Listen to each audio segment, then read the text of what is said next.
Halo, saya Teacher Nina Wow. Saya sudah berkhidmat sebagai seorang guru bermula dari 2021 sehingga 2026. Salam sejahtera dan selamat pagi kepada Miss. Ya, selamat pagi. Terima kasih karena sudi meluangkan masa bersama kami. Kami dari Institut Ibn Razak ingin menngobrol sedikit sebanyak bagi tujuan tugasan kami di Ibn Razak. Boleh? Oke, untuk soal yang pertama saya akan mengajukan soalan. Cikgu, pada pendapat Cikgu, adakah komunikasi itu penting dalam dunia pekerjaan? Bagi saya, ya, komunikasi itu sangat penting sebab komunikasi itu merupakan jambatan bagi guru dan murid-murid ataupun ibu bapa dan guru ataupun guru di antara guru-guru tersebutlah sesiapa yang bekerja di kawasan sekolah itu, baik yang bekerja contohnya pekebun kah ataupun kerani sekolah kah. Jadi komunikasi itu sangat penting. Dia memastikan kita ada kerjasama, kita boleh memantapkan lagi kita punya hasil kerja, tidak tersalahfahaman kalau ada komunikasi yang baiklah di antara guru-guru dan murid-murid dan siapa-siapa sajalah ya di sektor pekerjaan. Oke, baiklah, terima kasih. Soalan kedua, pada pendapat Cikgu, bagaimana mengaplikasikan komunikasi yang berkesan? Pada pendapat Cikgu lah, komunikasi yang berkesan. Pada pendapat saya, komunikasi yang berkesan itu datang dari diri sendiri. Jadi pertama kita kena mula dengan diri sendiri lah. Kita jaga kita punya nada suara apabila berkomunikasi dengan guru-guru lain ataupun murid-murid. Kalau kita masuk kelas kita terus marah-marah kan, mesti itu mood murid kita punya emosi pun terus terganggu di sana. Jadi salah satu komunikasi yang berkesan. Yang kedua bagi saya ialah penggunaan bahasa yang sesuai. Nah, kalau kepada murid-murid dia lebih mudah difahami. Kalau dengan guru-guru itu lebih profesional ataupun lebih formal lah. Ya, jangan memanggil guru-guru itu macam bro kah di sekolah. Kalau ada meeting kan lebih kepada cik kah, cik puan kah ya. Lebih bagus nanti itu. Itu salah satu contoh lah untuk menjadi lebih formal. Kalau dengan ibu bapak itu kita lebih kepada terbuka dengan pendapat ibu bapa. Ya, sebab kadang ibu bapa datang memberi macam bukan komplain tetapi dia macam contohnya anak dia lambat ke sekolah begitu. Jadi dia memberi alasan begitu. Jadi mungkin untuk terbuka kita coba memahami ibu bapa dan coba memberi saranan macam mana yang terbaik lah untuk ibu bapa tersebut. Jadi komunikasi itu terbukalah dengan ibu bapa. Iya, itu. Oke, Miss, sekarang soal yang seterusnya. Apakah cabaran utama dalam komunikasi di tempat kerja, khususnya sebagai seorang guru? Sebagai seorang guru dia punya apa tadi soalnya dia cabaran utama. Cabaran utama sebagai seorang guru salah satu ialah yang saya betul-betul lah selama 6 tahun saya bekerja sebagai seorang guru ialah latar belakang pelajar dan ibu bapa. Umur, kalau kita mau cakap umur itu pun buat masa sekarang itu kita tidak dapat give and take itu umur, sebab kadang-kadang kan kita punya murid-murid sekarang kan terlalu sekarang ada phone kan, mereka banyak info-info. Jadi mungkin dalam masa 8 tahun, kalau musim-musim kita kan 8 tahun masih di luar sana. Tapi kalau 8 tahun sekarang itu dia lebih kepada phone, internet kan banyak sudah info-info dia dapat lah. Jadi dia punya cara kita berkomunikasi mereka sangat berbeza dulu dan sekarang. Jadi salah satu cabaran dia sekarang ialah mereka punya latar belakang, mereka dari keluarga yang macam mana, keadaan keluarga, keadaan mungkin environment tempat tinggal mereka macam mana, mungkin kalau mereka di environment dari rumah itu baik, mereka ke sekolah, kita bercakap dengan mereka pun senang kita berhubung. Tetapi kalau mereka dari latar belakang yang banyak masalah, kita pun susah untuk mencungkil bakat mereka, ataupun mereka lebih bersikap pendiam begitu kan. Ya, jadi latar belakang sangat menjadi cabaran lah. Sebab kadang-kadang mereka tidak bagi tahu kita, oh saya dari begini, saya ada masalah begini, oh saya rasa begini, tidak. Iya. So, ya itu cabaran zaman sekarang, latar belakang mereka. Ya. Miss, terima kasih. Oke. Baik Miss, kita beralih ke soalan daripada kami yang keempat. Sebagai seorang guru yang berpengalaman, bagaimana cikgu menyesuaikan gaya komunikasi apabila berhadapan dengan pelajar yang berbeza latar belakang dan tahap kefahaman? Mau cakap berpengalaman pun tidak juga, sebab 6 tahun itu kalau kita banding dengan guru-guru lain, 6 tahun itu yang baru, newbie juga orang katakan. Tapi selama 6 tahun itu cara saya menyesuaikan gaya komunikasi itu salah satu is penggunaan bahasa lah. Kita sudah cakap tadi itu kan, penggunaan bahasa, lepas itu yang relevan juga dengan keadaan mereka. Kalau contohnya dia ada masalah, dia mau bercakap dengan kita, cakaplah dengan yang relevan, jangan yang mengaitkan dengan yang tidak sesuai lah dengan murid itu. Ataupun kita gaya komunikasi kita juga lah, ya, gaya komunikasi, dan salah satu lagi bahasa badan kita dengan seseorang lah apabila bercakap.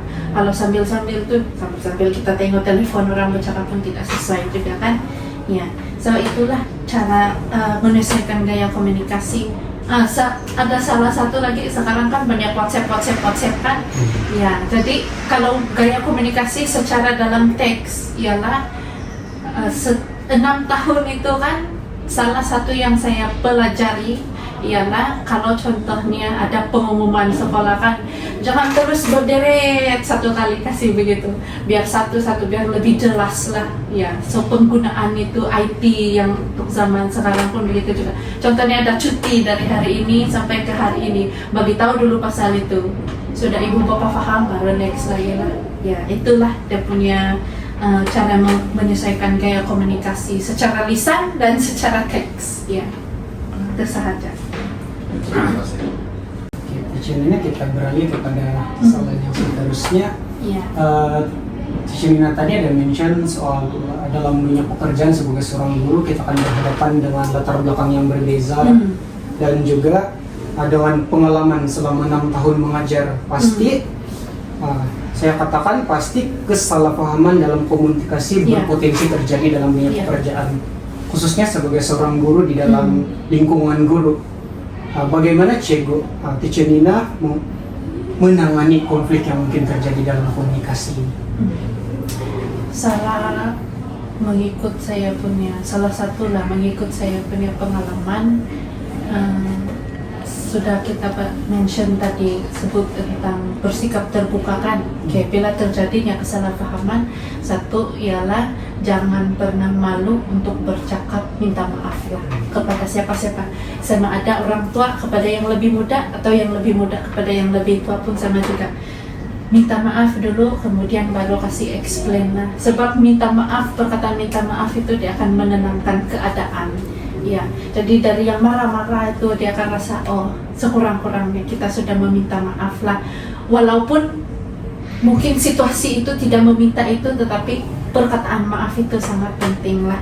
Kalau ada konflik secara guru murid, guru ibu bapak, ataupun guru dan guru lah, ya berminta maaf, kemudian kasih memberikan explain semula apa yang telah dibincangkan begitu, kemudian cari dia punya permufakatan di antara itu, kemudian perbaiki, ya. Itu sahaja. Terima kasih. Baiklah Cikgu, saya teruskan lagi dengan soalan yang ke-6. Cikgu, adakah terdapat perbezaan apabila kita berkomunikasi dengan sesama guru berbanding dengan pelajar? Ya, sangat jauh dia punya jurang juga tuh, guru dan pelajar. guru dan pelajar pun mengikut dia punya konteks latar belakang, konteks umur itu murid. Kalau murid dia lebih kepada yang remaja, kita bercakap secara santai-santai, tetapi dari segi membimbing. Contohnya, kalau dia macam memberitahu dia punya masalah, santai dengar saja dia punya masalah. Tetapi dalam bahasa yang sama kita kena berpikir, macam mana supaya saya boleh membantu membimbing ini murid saya, begitu. Kalau guru bersikap lebih profesional, lebih formal. Kenapa? Sebab banyak sekarang masalah-masalah yang di dalam tempat kerja pun kita tahulah, news sekarang kan, aktor-aktor sekarang yang mengatakan rumah tangga terjejas atas dasar kerja, begitu ya. So ya, bersikap lebih profesional lah, lebih matang kalau di tempat kerja bersama guru-guru ya. Okey, faham cikgu. Maknanya cara komunikasi perlu disesuaikan mengikut individu yang kita bercakap tu lah kan, terutama dari segi bahasa serta pendekatan. Iya, bahasa dan pendekatan kita. Okey, terima kasih cikgu. Baiklah cikgu, saya teruskan untuk soalan yang ke-7. Apakah strategi yang cikgu gunakan untuk berkomunikasi dengan ibu bapa pelajar? Ibu bapa pelajar, strategi dia ialah satu, menggunakan bahasa yang clear, mudah difaham. Sama kalau kita bercakap dengan mereka secara berdepan, buat kita punya bahasa badan tu lebih ceria lah dengan ibu bapa. Jangan yang sudah saya mau jumpa nih ibu bapa nih, dia saja balik-balik.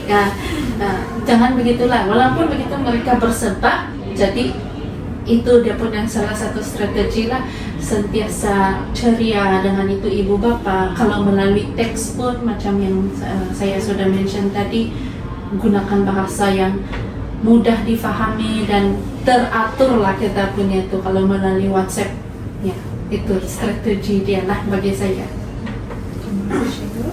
Ya, kita sampai kepada soalan yang terakhir, 8. Nasihat untuk kami sebagai bakal guru di masa hadapan.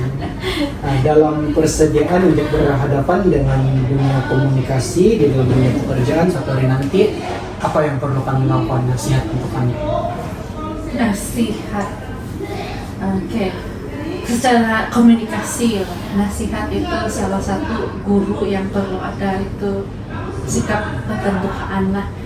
Kalau contohnya ada silap, cepat-cepat minta maaf, ataupun kalau ada murid-murid yang coba berkomunikasi dengan kamu, bersikap terbuka, jangan sikap yang dia murid, saya guru, saya rasa jengkal begitu ya. Kemudian kalau secara profesional pun betul-betul jaga ya secara matang lah.